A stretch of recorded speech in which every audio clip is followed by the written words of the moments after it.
জ্বর সর্দি করেছে, এরও ওষুধ নেই বলছে তাদের কাছে। এই যে তোমার 3 ওষুধ দিল, 2টো আবার বাইরে থেকে রেখেছে, বাইরে থেকে আবার কিনতে হবে।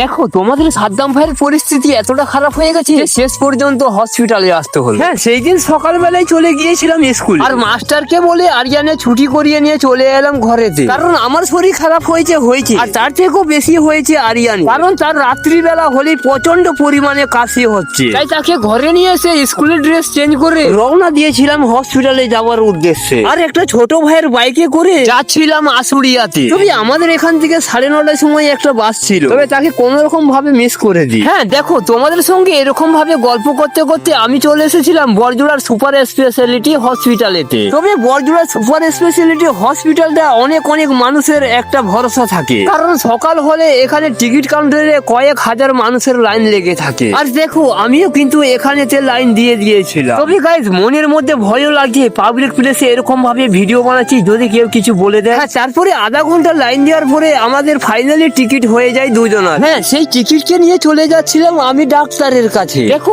আমাদের শরীর যখন অসুস্থ হয় তখন কিন্তু আমরা খুবই চিন্তার মধ্যে পড়ে যাই, কিন্তু আরিয়ানকে দেখো, তার যে এত পরিমাণে শরীর খারাপ হয়েছে তারপরে সে প্রচন্ড খুশি আছে, আর এই খুশিটা আমি তার কাছ থেকে সারা জীবনের মতো দেখতে চাই। হ্যাঁ, সে যাই হোক, তারপরে ডাক্তারের কাছে এসে লাইন দিয়ে দিয়েছিলাম। হ্যাঁ, তারপরে আরিয়ানকে ডাক্তার দেখিয়ে নিয়ে চলে যাচ্ছিলাম এক্সরে করানোর জন্য, আর এক্সরের কাছে এসে ডাক্তারবাবু বললো নাকি আজকেই তার এক্সরে হবে। এইদিকে দেখো, আরিয়ানও কিন্তু ঘাবড়ে গেছে, কারণ তার জীবনে সর্বপ্রথম আজকে তার এক্সরে হতে চলেছে। হ্যাঁ, ফাইনালি তারপরে তার এক্সরে কমপ্লিট হয়ে যায়। দেখো, তার এক্সরে করানোর আগে যতটা পরিমাণে সে ঘাবড়ে গিয়েছিল, আমি তো ভাবলাম সে এক্সরে করাবেই না, কিন্তু আমার ভাবাটা পুরোটাই ভুল ছিল। এইদিকে আবার দেখো, তার প্রচন্ড পরিমাণে সর্দি থাকার কারণে আবার কফ টেস্ট করতে হবে। হ্যাঁ, তাই যেখানে কফ টেস্ট হয় সেখানে চলে এসেছিল, তবে সেখানে বললো নাকি কালকে তার কফ টেস্ট হবে, সকালবেলায় কফটা নিয়ে রাখতে হবে। তাই সেই ডাব্বা নিয়ে চলে যাচ্ছিলাম আবার আমি ব্লাড টেস্টের কাছে। আর ব্লাড টেস্ট করতে গিয়ে ভাই এতটা পরিমাণে লাইন ছিল যেটা আমার ভাবার বাইরে ছিল। তো কি এর করা যাবে, যেহেতু সরকারি হাসপাতাল, সবকিছু কম্প্রোমাইজ করতেই হবে। হ্যাঁ, তাই 1 ঘন্টা লাইনে দাঁড়ানোর পরে এইদিকে আবার আরিয়ানও ভয় করছিল, কারণ আরিয়ান তো এমনিতেই ছুঁচ দেখলেই ভয় পায়, তাই সে প্রচন্ড পরিমাণে ঘাবড়ে গিয়েছিল। তবে ঘাবড়ে গেলেও কিছু করার নেই বাবু, যেহেতু শরীর অসুস্থ হয়েছে সেই কারণে সবকিছু করতেই হবে। হ্যাঁ, তারপরে কোন রকম ভাবে তার ব্লাড টেস্ট কমপ্লিট হয়ে যায়। হ্যাঁ, তারপরে চলে যাচ্ছিলাম ওষুধ নিতে, কিন্তু সেখানে ওষুধ নিতে গিয়ে যা হলো,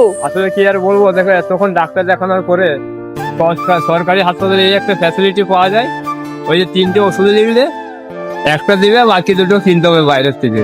এইটাই ফ্যাসিলিটি সরকারি হাসপাতালে, ঠিক আছে, আর কিছু না। জ্বর সর্দি করেছে, এরও ওষুধ নেই বলছে তাদের কাছে, কি আর বলবো ভাই। এই যে তোমার 3 ওষুধ দিল, 2টো আবার বাইরে থেকে রেখেছে, বাইরে থেকে আবার কিনতে হবে। হ্যাঁ, তারপরে হসপিটাল থেকে বেরিয়ে চলে এসেছিলাম একটা বিরিয়ানির দোকানে। আর কোন সকালবেলায় এসেছিলাম ভাই, আমার এমনিতেই তো খিদা পাইছিল। হ্যাঁ, সেখানে তো বিরিয়ানি খাওয়া কমপ্লিট করে চলে এসেছিলাম বড়জোড়ার বাজারে, কারণ আরিয়ানের নাকি ব্যাগ লাগবে। হ্যাঁ, তাই আরিয়ানকে ব্যাগ কিনে দিয়ে চলে আসছিলাম ঘরেতে। হ্যাঁ, তো গাইজ, আজকের ব্লগটা আমার এই পর্যন্তই ছিল, আসছি আবার অন্য কোনো ব্লগে।